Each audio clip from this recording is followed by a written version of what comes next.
Now, it's time for Tensions Running High, a Penrith Panthers podcast presented by the Western Weekender. Thanks to Penrith Toyota, here's Troy Dodds and Nathan Taylor.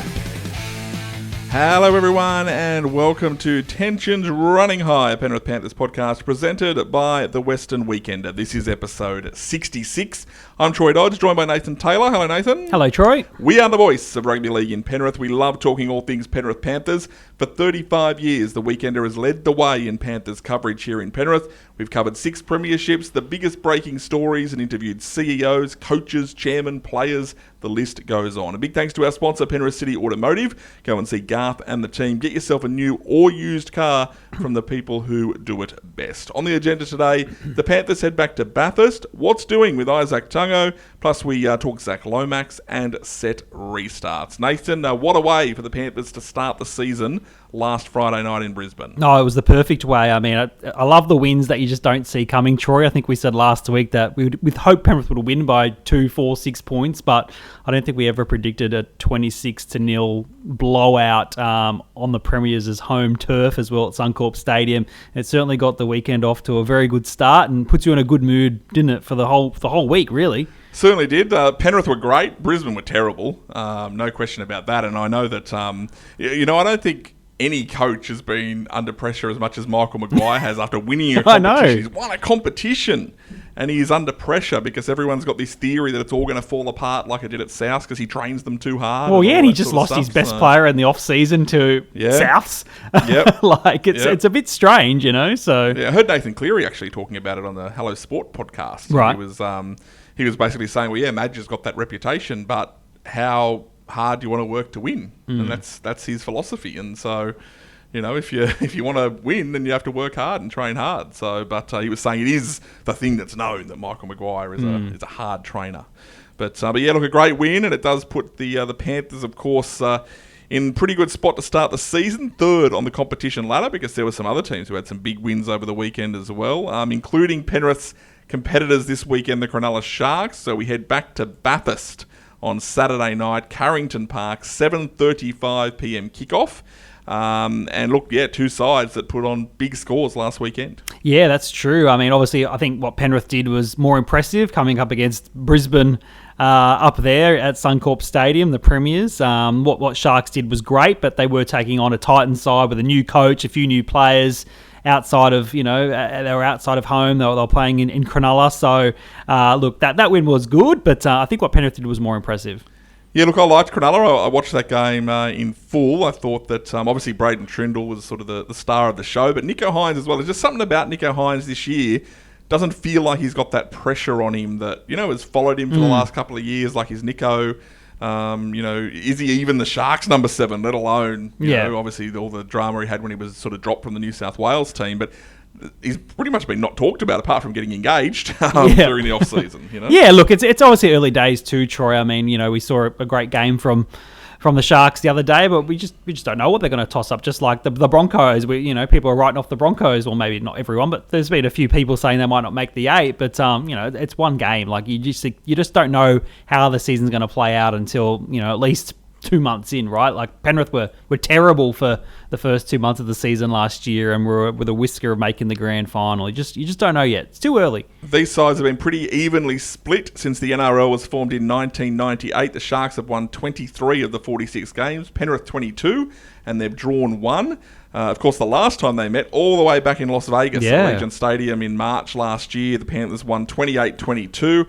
Penrith in control for most of that game, and then, of course, the Sharks came back late. And before that, it was the prelim final. I remember that. 2004, the Panthers 26-6 winners. I remember that day because I got food poisoning that night. Did you really? Yes, I did. Before the prelim in 24? You might even remember, as part of our grand final week coverage, I was off on the Monday.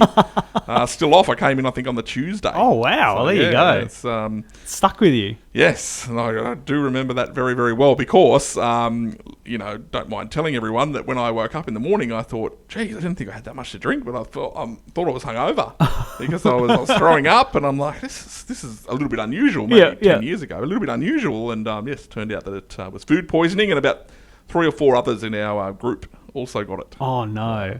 Well, that's not good memories, but obviously Penrith had a really good record over the Sharks in recent years. There was a period there, probably about 10, 15 years ago, when the Sharks were very dominant, and Penrith couldn't beat them. But I think in recent years we've had their number. We've had to put some big score lines on them too in the past, in this dynasty era at least. So it's going to be a good game, I think. I think there's some juicy matchups in the first few rounds for the Panthers, and this is another one. And juicy individual matchups as well. Like you look at, say, Dylan Edwards up against William Kennedy. Eddie had a great game last weekend. He silenced a lot of critics last week. Even us. And probably made Jackson Edgar think that maybe he's still a few years off. He's still a while off, yeah. because that was pretty good. And William Kennedy was great as well. But then when you go through and you see, Cleary versus Hines is obvious, but up front you've got, Adam Fanua-Blake and Moses Leota going up against each other, Lindsay Smith and Thomas Hazelton. And so, it's actually a pretty decent matchup. I think Penrith's probably got the class factor ahead of them, but ahead of Cronulla. But look, I reckon it'll be a very close game. Does the Bathurst thing worry you a bit? It's been a rough trot in Bathurst. I'm not sure if we've got the stats, but I reckon Penrith have lost more than they've won there in recent years potentially, or it could be even. I'm not sure. It just feels like, I know they got flogged there last year by Newcastle and fell to the bottom of the table, but it's been a mixed bag in Carrington Park. Yeah, of course, that game last year, that was probably the low point, wasn't it? It was. They still talk about it, the players, as the point where they thought, no, we need to get our shit together, so to speak. Yep, no doubt about that. To answer your question, Carrington Park, 14 appearances at Carrington Park. It's actually 8 wins, 5 losses, and only a draw. 5 losses. Yes, and a draw. So now, I do need to just clarify, though, that 2 of the wins are actually one in 1985 and one in 1990, because Penrith actually played games in Carrington Park back then. But part of this current deal that's been around. Part of this current deal, we might actually, go back in time. As part of the current deal, we actually played Cronulla the first time in 2014. Yep. The Sharks won that 18-16, and then we went through that little period of wins in 15, 16, 17. We beat the Gold Coast 40-0. Oh, was that game? I was at that one too. We beat Canberra 19-18. Was that the Miracle in Bathurst? That wasn't the Miracle in Bathurst. No? That was the next year. So the 19-18, I watched that one from the New York, the Australian bar in New York City. Oh, wow. Okay. Live, 19-18. Then the next year was the Miracle in Bathurst, 24-20. Then 2 back-to-back losses, pretty disappointing ones, against the Cowboys in 2018, and then against Melbourne. That was the coldest I've ever been in a rugby league game, let me tell you. And that was the bad one, wasn't it? 32-2. Yeah. Then backed it up with a couple of wins. 28-16 over Manly, 38-20 over Newcastle, but then lost 12-8 to the Tigers in that was a wet game. That wet night in 2023. That was a rough one. Actually beat the Tigers in 2024, but not convincingly, 22-6, and then lost to Newcastle last year. So it's pretty evenly split recently. But yes, I do get what you're saying, that it hasn't been like this fortress or anything like that. No, definitely not. And they seem to play it at all different times of the year too. Yes. Like it was May last year, a day game in May. Like weather was cooling down, and now they're playing a night game in March. It's funny, isn't it? Like, yeah, because when this concept started in 2014, the game was actually in July. It was in the middle of winter, middle of the Bathurst winter. Oh wow! And that game against Melbourne, as I said, was the coldest I've been at the footy. Let me tell you, that was actually, believe it or not, that was in March. So I don't know what was going on there. Climate change. But let me tell you, it was absolutely freezing. And do you remember we went to a game there one year? I think it might have been the Cowboys clash the year prior. Yes. And we were in like a fancy box or something for it, like that tent, that marquee that they put up. Fancy might be a stretch, but yes, the corporate tent. The corporate tent. We got flogged. Yeah, look, there's been some disappointing trips to Bathurst. As someone who's gone there a lot, I think I've only seen maybe 2 wins. It's a long way to go to lose, that's for sure. It is. All right, but how are we? What are we thinking in this one? There is no Liam Martin and Liam Henry still. So what happened there? So there were reports yesterday suggesting that Liam Martin would make a comeback. Even Nathan Cleary spoke last night on 100% Footy saying he was looking good for a comeback, but Ivan's not even named him on extended or anything. No, neither of them are named on the extended bench. So, clearly just maybe giving them that one more week, and maybe that's the right thing to do. It's a shame for those guys because they are country guys, especially Liam Henry. Like he's from that Bathurst area. He's out that way, so it would have been really disappointing to see him miss that game, which would be his final game in Bathurst. Seeing he's going to Perth next year. Yeah, of course. And you've got, I guess we're playing next Friday night. It's not that much of a big turnaround, but maybe just the Bathurst factor, playing on a regional ground. Yeah. Maybe I'm sure they'll be there, like doing clinics and stuff with kids and all that sort of thing. So expect them in Bathurst, folks, to sign autographs, but just not playing. Yeah, all right. Well, I'm tipping Penrith by about 4 or 6 points in this one. I actually think the lead's going to change hand a couple of times during the game. Okay. But I think the Panthers get home. Look, if we get the Penrith that we got last week, I can see Penrith, also putting plenty of points on the Sharks. I thought the Sharks were great, but their opposition was, you can't compare them to what Penrith were up against the Broncos. So I'm tipping Penrith to win maybe about 12 points. All right. That's a big margin for you. They gave me a lot of confidence last Friday. I didn't expect that. No, that was a great performance. All right. Now, one player who is in the side but is sitting in jersey number 18 is Izack Tago. Premiership winner, of course, but he wasn't there last week. He was named, and then Tom Jenkins came into the side. He's not there again. Ivan was a little bit cryptic. Very cryptic. Post-game, he said that he was dealing with some issues outside of his control. I think that was the term. Yeah. And then we've seen in the papers this week, they're talking about personal issues, things like that. Yeah. So, I don't know. Have we heard about anything about what's going on here? It's such a mystery, Troy, because my Uncle Peter, he actually broke the news on his socials early last week, saying he got mail that Izack Tago may not play. And we were umming and ahhing whether to put it out or not, because, sometimes you get mail for, you can't trust everything you get, but we're like, let's go with it. We got a second source to confirm it. And it turns out when the team list came out, he was dropped to the bench, 6-man bench now. So there's a chance he could come on, and then he just doesn't get a run. And it would have been his 100th game too. So yeah, he's sitting at 99. He's sitting at 99. Yeah. So, obviously Panthers like to celebrate milestone matches. There would have been, if he was playing, there would have been a jersey presentation and all that sort of thing. So that never happened. But yeah, what Ivan said was unusual. It's probably going to be very difficult to find out what they mean. Obviously, other journos have chased it. All they can get from the club is personal reasons, personal issues. But he's still in the mix. He hasn't been shunned completely. And I think it's also important to note he played New South Wales Cup. That's right. So now whether whatever his personal issues are disrupting his training to the point where he can't play first grade because there's obviously certain standards there. Maybe that's the case, but it's not something that's keeping him out. He hasn't taken leave or anything like that from the club for a personal issue. He is still playing. He played in Cup. It's a weird situation now. Look, there's no question that there has been a couple of little rumours, though, around Izack Tago's future at Penrith. And we'll talk about Zach Lomax later, but one of the rumours that did the rounds this week, I think this was people just trying to put 2 and 2 together and get 5, was that Penrith was somehow going for Lomax, so they were going to get rid of Izack. Yeah. That was all happening. I don't really think that was ever in the mix, but combined with whatever these personal issues are, those rumours have been around for a little while. Yeah, for sure. And we know Izack,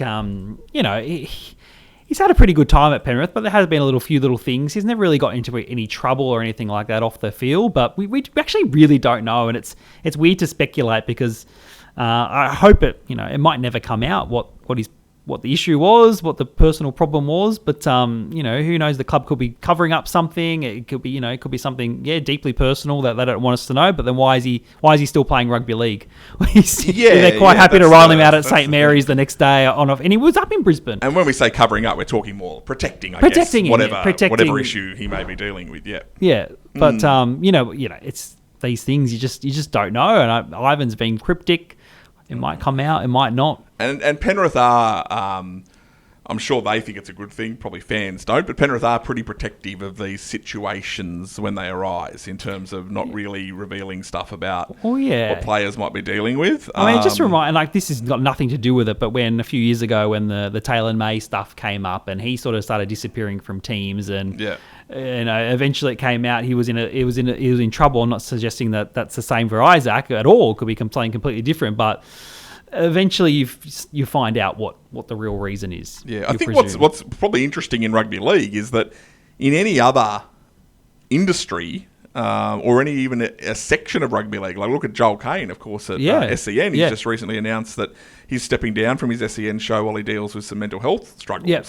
You normally kind of go, well, as an individual, you kind of have to come out and explain to your fans or your listeners or whatever. Yeah. You know, you normally say, you can be cryptic, but you normally say, hey, I'm just dealing with some stuff. Yep. But the thing about rugby league players is that never really happens. Yeah. You know, it's either very rarely do players go out and say something, and then the clubs obviously are trying to, you know, player welfare and whatever else, and they don't want the headlines. So it's interesting because anywhere else, you kind of are forced, you know, someone's broken their silence and made a statement and things like that. Like, yeah, it's interesting, you know, because even I'll just going back to the Joel Kane one, like, I don't think the SEN Drive show is big enough that it would have got much attention if Joel just said he was on leave for a couple of months. But, you know, there feels like there's an obligation when you're in a profile position to say something. Yeah, definitely. Look, we hope Isaac's okay. I mean, he's obviously okay enough and well enough to play football. Apparently he played a fairly okay game on the weekend with the Cup team. And he's obviously still in the mix. There's a chance if a player goes down next week on Saturday against the Sharks that he'll be thrust in. That'll be his 100th game. So maybe his preparation, like Ivan said, was compromised somehow. Who knows? He could have got sick. There could have been an illness. I'm not sure where he's not just up to the standard yet. Yeah, all right. Well, we'll wait and see what happens there. Now, that wasn't the biggest mystery of the weekend, though, because the Panthers New South Wales Cup mystery... Oh, it's still going on, Troy. It's still going on. We've announced a team this afternoon. It's actually a very good team that Coach Mystery has named, the likes of... look at this New South Wales Cup team. Have a think about this. This is Jackson Edgar at fullback, who's obviously the big star of the future. Jesse McLean on one wing, Jairo Lydiard on the other. Sione Fanua and Patrick Moy in the centres. You got Kearn Skips, who was brilliant in the trials. Love that and guy. Jack Cole in the halves. Jack Cole's played plenty of first grade. Luron Patea and Tom, I'm going to call him Tom Ale, but you've told me it's not Ale. Ale. Tom Ale. Yep. You know, in the front row. You know, like that's a good looking team. Harry Armstrong, Zach Clark in the second row. It's great. I only just beat the Bears on the weekend, though. I was confused by that footage. Just said 81 minutes or something. Yes, I think that's odd. But look, we still don't know who the Cup coach is. And I got some mail this morning from someone that's close with someone in the Cup system. Yep. And they said to me, because I'm like, the Panthers seem to be sworn to secrecy. And they said, no one is sworn to secrecy or anything, but there's a reason why they can't announce it until this week. So apparently an announcement is coming. Apparently they said it will all make sense once it's announced. So...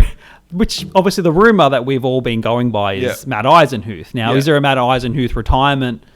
Has that been approved officially by the NRL, medically retired or something? We heard there might be some issues there with an injury that Eisenhuth might medically retire. He hasn't appeared in any trials. He doesn't train with the team anymore. He was at the Cup game on Saturday with a clipboard in the coach's box. I mean, how many more clues do you want? Coaches still have clipboards. We had spies at the game, Panthers. If you're listening, we had people there checking for us. So look, all the signs point to ISO, but who knows? Who knows what they're up to? That wouldn't be the only thing that makes sense to me, in the sense that they'll say, "Oh, there was this technicality." You know, the NRL was fully aware of the situation, but they wouldn't give us permission to name him as our coach when they haven't even approved his medical retirement, mate. Like that. Yeah, that makes sense. There's some sense in that, but it's still just. But the club is so tight-lipped, like. Yes.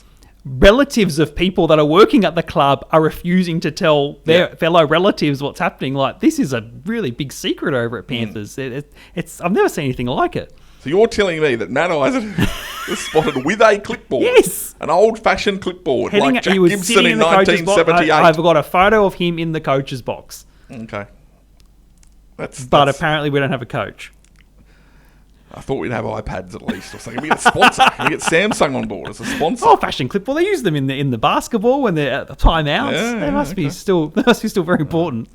Now, the deals are heading up at Great Western Kia. Right now, you can take advantage of hot drive-away finance offers across the entire Kia range, from the compact and stylish Kia Stonic to the bold and rugged Kia Tasman. Thinking electric or hybrid, Great Western Kia has competitive offers available across a range of electrified models, making it easier than ever to make the switch and save on running costs. Plus, next week you might not be able to buy fuel. Whether you're... That's not part of the ad. Sorry, guys. I'm just throwing that in. Whether you're upgrading, downsizing, or going electric, there have never been a better time to buy. Visit Great Western Kia at 87 to 103 Great Western Highway, Kingswood, or explore the latest offers online at greatwesternkia.com.au. penrith.com.au. Yes, there's probably some electric car owners at the moment feeling very smug about themselves. Yes, we have one in the office, actually. She was loving that. Well, we're all going to have to borrow her car. Now, Troy, I know you said you weren't going to talk any more about the whole stadium saga now that you had your say in your big editorial in the paper last week, your first double-page column ever. Yes. But can I just ask you the reaction to it all? Because it certainly blew up. We had the Premier out here last week, defending it and all that. But what's been the reaction since that editorial dropped? Yeah, firstly, I'll just say, I think it was on my Facebook or Twitter, I said, look, I'm not going to, this is it, I'm not going to talk about it anymore. And what I meant by that was... You're gagging yourself. What I meant by that is, look, this is not something we can change or stop. Like, it's happening. It's getting built. I saw just today the full frame of the Western Stand is now obvious. So nothing is changing. And so I don't want to, flog a dead horse and just keep going on about this for the next year because I completely get it. It's happening, it's done, whatever else. But I do think that, what was said last week needed to be said. I was actually surprised that the vast majority of the reaction was positive. Towards you, obviously, yes. Because I expected it probably to be about 70-30. I expected that most people would probably agree, but I did expect a few more narcs to pop up and have a crack. But there was actually only, in fact, in any private messages, and often from that column that I write every week, I do get some private messages from people who may be on the periphery of the subject and might say, hey, here's a little bit of context to that, or here's an alternate view, and that's fine. I got nothing of that ilk this time around. Okay. It was only people supportive or providing even more information. Certainly some people in high positions at Panthers who I think agreed. Certainly plenty of people in the Liberal Party. I don't expect that. Labor was very quiet, obviously, apart from, yes, Chris Minns came out to Penrith on Friday, and he was expecting, I think, very much that he was going to get asked about the stadium, and our journalist Emily Chait obviously hit him up with some tough questions in regards to that, and I was probably surprised that he doubled down as much as he did. He did. I'm surprised that given that, and it's not only my call, they would know. Labor would know what the reaction to this stadium is from the moment that roof started getting built, really. But even before then. So I'm surprised they've continued to double down with Steve Camper, the sports minister, continuing to call it world class. Chris Minns said it'll be a knockout. It's a knockout. It's going to, what a stadium it'll be. And I'm surprised because I think that you could actually, if I'm Labor, I'm probably hedging my bets right now and I'm saying, oh, look, obviously, would we have wanted to build an $800 million stadium? Of course. But the budget restraints didn't allow us to, so we've built this. We think it's a great facility, full stop. And he kept changing his, he used the suburban stadium term a lot. He goes, this is what a suburban stadium looks like.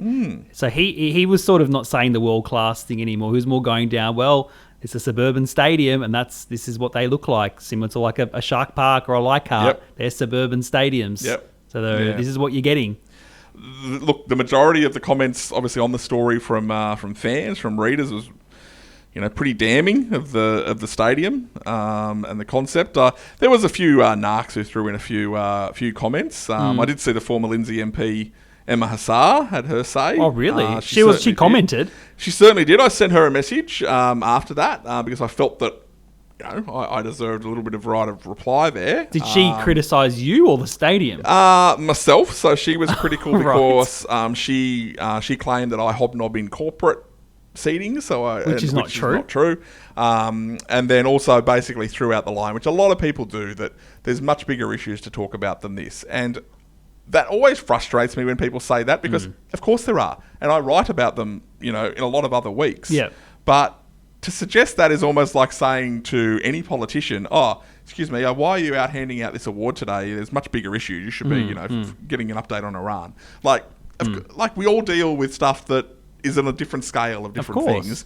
That's not to say that the stadium isn't an important investment in the community that we need to talk about, and we need to hold governments to account wherever they're spending it. Yeah. So I do find that all a bit bizarre. But yeah, she I sent her a message, but she hasn't replied. But I thought it was fair enough to at least respond to the corporate thing, because a lot of people weirdly say that about me. Yeah, and they think, well, if they're corporate, or they think we're in the media box just enjoying the free sandwiches and KFC that they deliver. But no, we've you know, you and I have been Panthers members, season ticket holders for, well, I've been 15 years sitting in a seat paying the $400, $500, whatever it is now, and I still have a media pass, but I choose to sit in a seat with the fans. But some people obviously don't realise that, so it's good to remind them.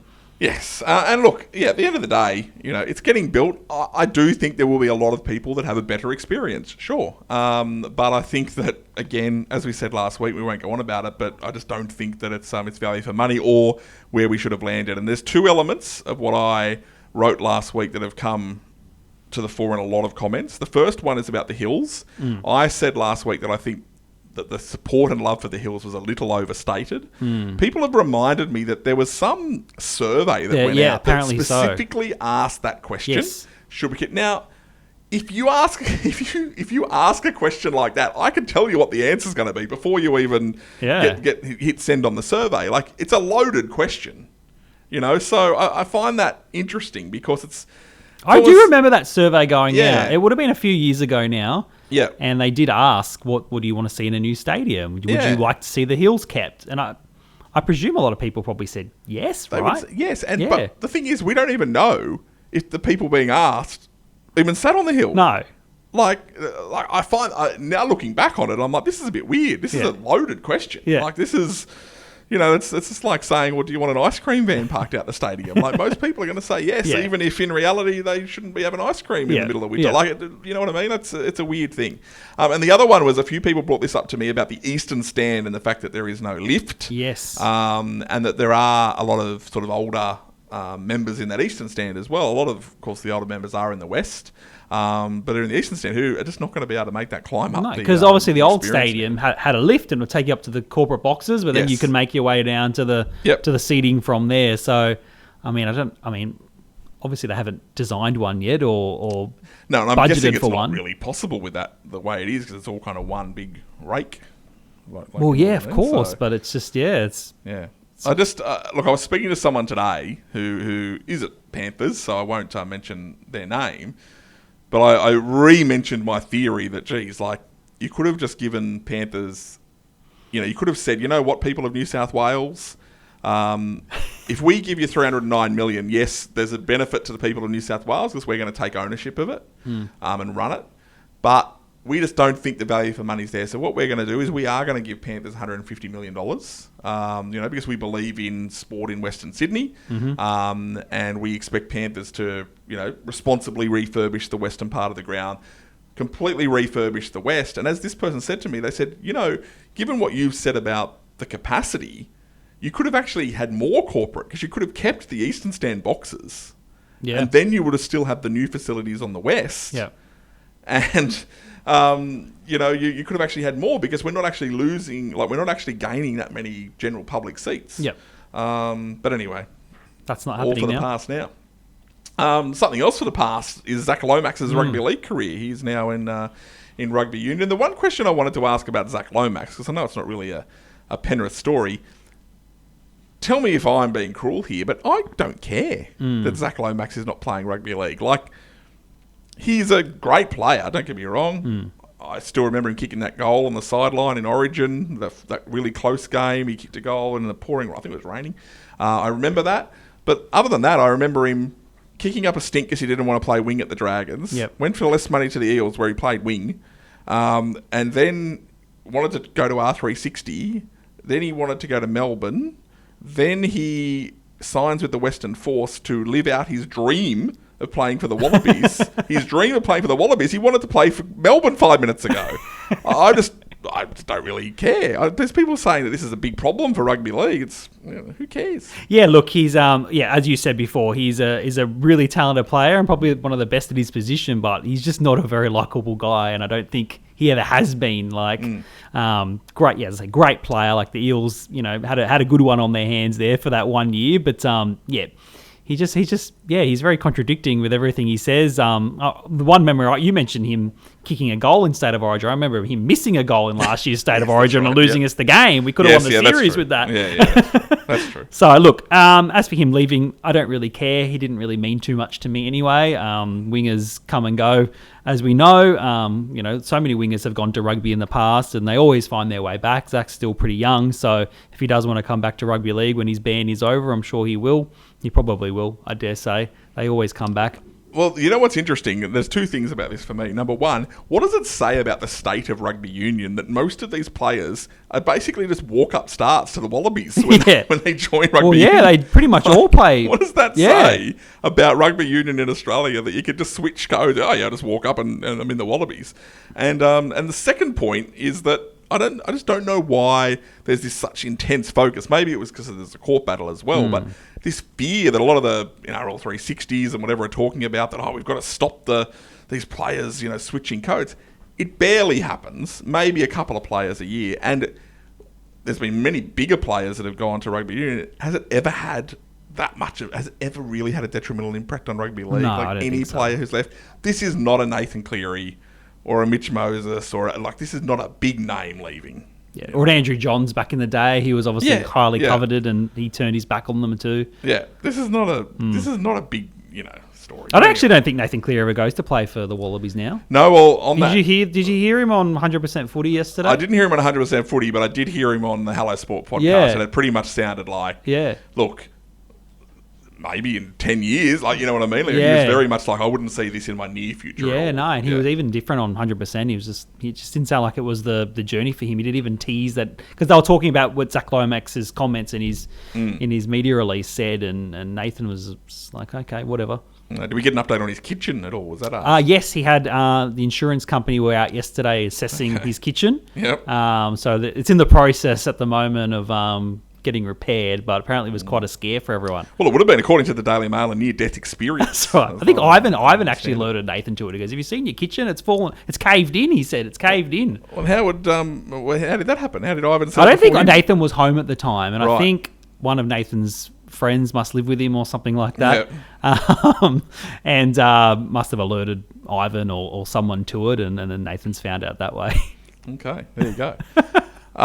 Just talking of Nathan, by the way, on the interview with Hello Sport, look, it was very clear, and I don't know if it was mentioned on 100% Footy. If anyone thinks they're getting a Nathan Cleary signature on a contract anytime soon, they ain't. Even Penrith. Even Penrith, yeah. He was very adamant that he feels the end of 2027 is a long time away. He keeps saying it, doesn't he? But it's not. And, I don't think he's at all interested in talking negotiations or anything like that. And I suspect a lot of that is personal. A lot of that is, I'm going to be 2 years down the road on a relationship with Mary Fowler. Yeah. And, it's a decision that we're probably going to make together at that time. Do we want to be still doing this, long distance thing? Or so it sounds like it's highly unlikely that he does re-sign before the end of this year or before November 1. Which means he hits the open market. And this is the only place I say where Penrith have an advantage here is I just can't see him going to another NRL club. What's the difference? Exactly. And why tarnish not your reputation, but why? Like, you can have the one club player situation. He can have every Penrith record probably for the next 50 years by the time he's done. Yeah, for sure. And I just think that why? To do what? Like, where are you going? You going to Manly? You're going to the Roosters? No. Like, and why? he's not going to PNG anymore. I think that's done and dusted. So it's either doesn't sound like he's interested in rugby either. So it could be a Super League stint, or he might just quit altogether and just maybe follow Mary around wherever she is. Who knows? I actually think it's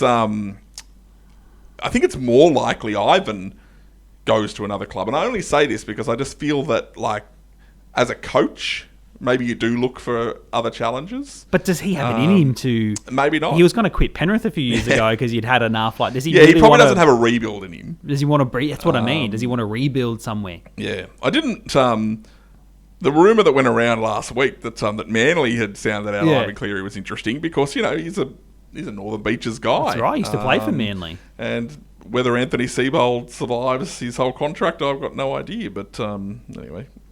I just don't know why you'd want to coach Manly. Nothing excites me about that team. I think what we have talked about before, and that's important for everyone to know in the worrisome about the Clearys, is that as much as they have done so much for Penrith, as much as they have embraced Penrith as their home, they're not Penrith people. Like they came, obviously, Nathan sort of grew up in New Zealand and whatnot before he finished his schooling here.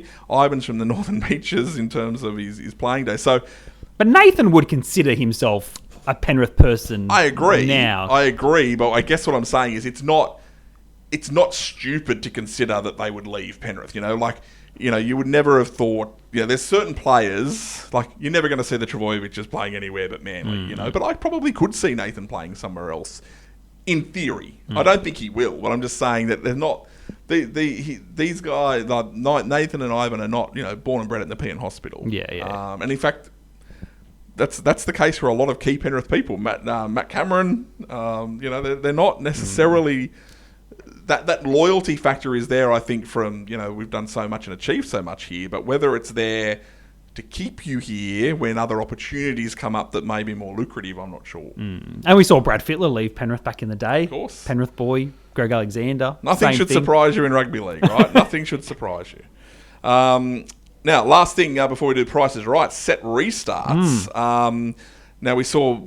obviously the rule change come in over the summer period where basically there's, much more of the field now you can get set restarts. Some people were whinging over the weekend about the blowout score lines. Is it too early to sort of say, or what's your theory? I think it's too early to say. I mean, whenever they tweak some rules, we always see blowout score lines. We saw it a few years ago, I remember, when they first brought in those new rules, and we just, then things settle down, and I just feel like teams take a bit more time to adjust than some other teams. But I don't know, it didn't really bother me, the whole new set restart rules that have come in, the extended parts of the field that it's now included in. The only thing that bothers me about set restarts still is that I feel that there are more set restarts and penalties combined now than we had penalties. If we were just blowing penalties. When we were just blowing penalties. Because referees just go, it's just easier to... Of course, to give a set restart, do it 3 times. You're not going to... Previously, you wouldn't have blown 3 penalties. That's my only frustration. I think that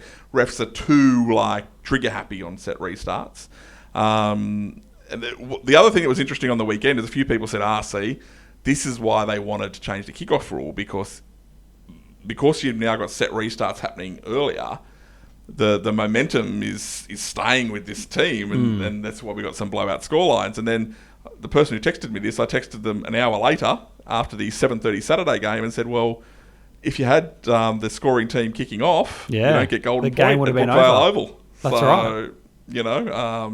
It goes both ways. Of course it does. But it does speed up the game. I mean, there were those odd games, Troy, where 20 penalties would be blown and you'd be there all bloody afternoon for a game to finish. You know what I do find a little bit funny about set restarts is, for years, we'd have a penalty and a player would try and take the quick tap. Yeah, they don't do that anymore. It's essentially a set restart, and the referee would send them back. Yeah. We're not ready yet. We're not ready. But now we're quite happy to just go set. Doesn't matter if anyone's ready. We're just set restarting. Yeah, we just continue on. It's funny. We were so adamant that no, you couldn't continue on with a quick tap, and yet now we're actually forcing that to happen. I feel like the quick tap's dead. I think I saw Thomas Jenkins try to take one the other night, and the referee sent him back. He's like, "No, this is not a quick tap opportunity."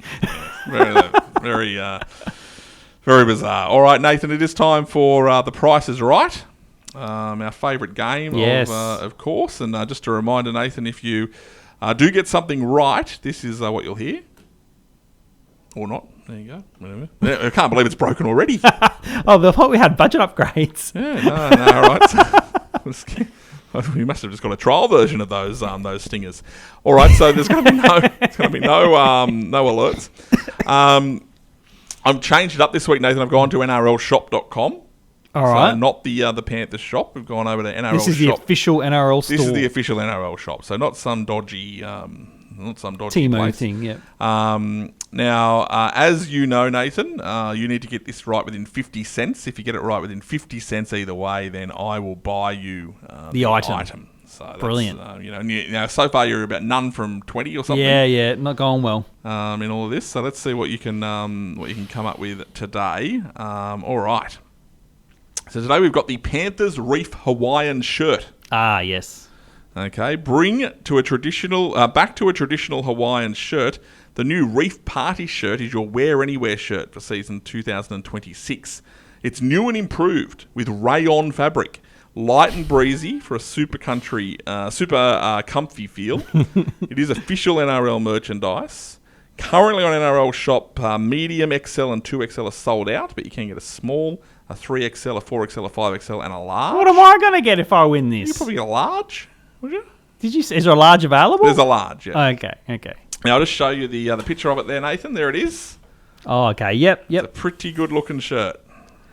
What are you thinking? Well, look, last week I overestimated some of the items. I think I went way double what they were worth. So that one there, look, that looks like about a $45 item to me, Troy. 45? 45. Nathan, incorrect. If we had the donger, I'd dong it for you. But $69.95. Oh, what? $69.95 for the Hawaiian shirt. So that's expensive. Yeah, unlucky. All right. That's okay. I'm happy not to win that. Nathan, we've got for you right now the Panthers Adult Retro Straw Hat. Ah, yes. So stay sun safe and show your team pride with the NRL Straw Hat. Perfect for game days, backyard barbecues or beach trips. This classic straw hat features team colours and retro-inspired detailing. Now, there it is there, Nathan. You'd look great in that. Oh, that's nice. Yeah, you'd look great in that walking around. Yeah, do some gardening in that and my fake grass. Yep. Mow the lawn. Look, oh, geez, that's a tough one because caps are pretty expensive usually. Also, one size fits all. Actually, there's a detail that you haven't seen that I'll just bring up for you. Look at that on the inside. Oh, that's the old Panthers, pretty cool. Colours on the inside of that. I like that. I have two amounts in mind. Yep. One is too cheap and one's maybe a bit too expensive. But I'm going to go the more expensive option because I think the NRL shop are charging a fortune for things. Yep. I'm going to say that would be around the $35 mark, Troy. Oh, Nathan. $45. Oh, man. That's what I said for the last thing. Straw hat. So you missed out again. Yeah. I would have liked that hat. Will Nathan get something before the end of the year? Do we have enough items to go through? I reckon we do. Now, just before we go, Nathan, emails, of course, podcast@westernweekender.com.au. I got an email from Warren. Warren says, last year it didn't feel like we were watching the same team as we had for the previous 5 seasons. I guess literally it wasn't with all the players who departed, but it was more than exemplified by Dylan Edwards' subpar year. But last night versus the Broncos, we saw a rejuvenated team. The turn-up in defence attitude was back. The kick chase was suffocating for the opposition. The backline movements to the right wing were threatening. Edwards running a mile. Nathan kicking goals from the sideline. And, of course, says Isaiah Yeo, does he ever play a poor game? Bring on the rest of the year, says Warren. Yeah, well said, Warren. I think this week is the test, though. Remember, Penrith did win their first game last year and then went on a 5-game losing streak. So they need to win this week and keep that rolling, and then I'll believe that the Panthers are truly back this year. All right, podcast@westernweekender.com.au if you want to send us an email. Nathan, you'll be catching up with some players tomorrow. Yes. For extra time this week. Yeah, they've put up 3 players. We've got Thomas Jenkins, we've got Kalani Going, which I've never spoken to him before, and Billy Scott as well. Okay, and of course Emily Chait will have her new feature. What's that called? Behind the Game. I was going to say behind the shorts. Underneath the shorts. No, behind the game. So I think she might be chatting with Thomas Jenkins, actually. I was going to say, surely Thomas Jenkins, one of her favourites. Troy, just before we go, did you watch the new Channel 7 show last night? I was going to ask you this. I'm yet to see Jet Setters or whatever it's called. Agenda Setters. Agenda Setters, okay. Yes, their rugby league version. You don't want to watch the AFL version, which came on straight after. So this was on up against 100% footy. They went against each straight other after on the Australian main Idol channels. We had Corey Parker was the main host. Yep. And it was filmed in Melbourne. I'm not sure. Oh, that's because I saw a headline like a backhand to rugby or something. Yeah, apparently the first few episodes are being filmed in Melbourne. I have no idea why, but that's where they were doing it. Okay. It was bad. Was it? I could only get through 10 minutes of it, Troy. I just don't. Did they have any players on or anything like that? Former players. They had some former players on. They had no current players. I don't believe so. I didn't watch it all. If someone wants to correct me, I could only get through 10 minutes of it, and then I chucked on as one of my shows. But Corey Parker, Luke Keary, David Riccio, and Aaron Woods was the panel. And it just didn't. And then I watched 100% Footy after that, and it was just way better. They had a studio audience at 100% Footy now. I saw that. But just that panel, who just has a laugh, has fun. This just seemed very serious. Okay. So if you do see it, you'll see what I mean. It just seemed like a very serious show. There was no light, even though Woodsy can be a bit of a funny guy at times, a larrikin. It just didn't work with that mix. But it was the first episode, so you'd have to expect some tweaks in the coming weeks just to liven it up a bit. But it was a bit boring. All right, I'll go check it out on YouTube. Yeah, I'm sure but it's on YouTube or 7+. Don't get too excited. Okay, all right. Well, no, I like to give new shows a bit of a whirl. So we'll give that a go. All right, well, yeah, new edition of The Weekender out. It's actually our 35th birthday edition. We got a cake coming on Friday? Yeah, we probably should get a cake or something cupcakes like that. or something. Coles have got a mud cake happening. Surely someone can bake us a cake with 35 on there. Yeah, come on. Send it in. It's our 35th birthday edition, so we've got some good memories in there and things like that. Some bad ones too. Yeah, obviously it hasn't all been good in 35 years. So. But that is it for Tensions Running High this week. New episodes are out every Wednesday. Visit westernweekender.com.au. Follow us on all the socials. Check out our print edition, which is out every Thursday. I'm Troy Dodds. Nathan, thank you very much for joining us. Thanks, Troy. And we'll do it all again next week. Thanks to Penrith City Automotive for their sponsorship as well. We'll see you next time on Tensions Running High. Go the Panthers.